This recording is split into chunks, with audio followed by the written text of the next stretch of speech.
Hello friends, मैं सुनीता। मेरे channel Hindi लोकगीत में आपका स्वागत है। मैं आज गारी गीत सुनाने जा रही हूँ।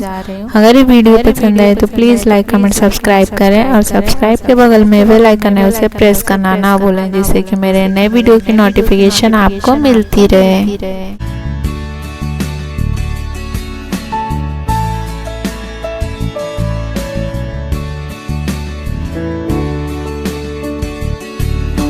के कोलाई समधी मांगे समधिनिया से, बद के खोलाई समधी मांगे समधिनिया से। मड़वा में भीड़ भइल भारी, आए रंगदार समधी। मड़वा में भीड़ भइल भारी, आए रंगदार समधी। बद के खोलाई समधी मांगे समधिनिया से, बद के खोलाई समधी मांगे समधिनिया से। मड़वा में भीड़ भइल भारी, आए रंगदार समधी। मड़वा में भीड़ भइल भारी, आए रंगदार समधी। नहीं मांगे गैया ना मांगे भैंसिया, न मांगे गैया न मांगे भैंसिया। नहीं ली बैला और बाछी, है रंगदार समधी। नहीं ली बैला और बाछी, है रंगदार समधी।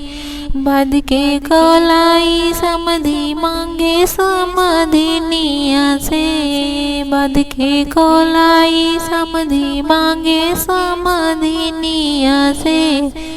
मड़वा में भीड़ भइल भारी, आए रंगदार समधी। मड़वा में भीड़ भइल भारी, आए रंगदार समधी।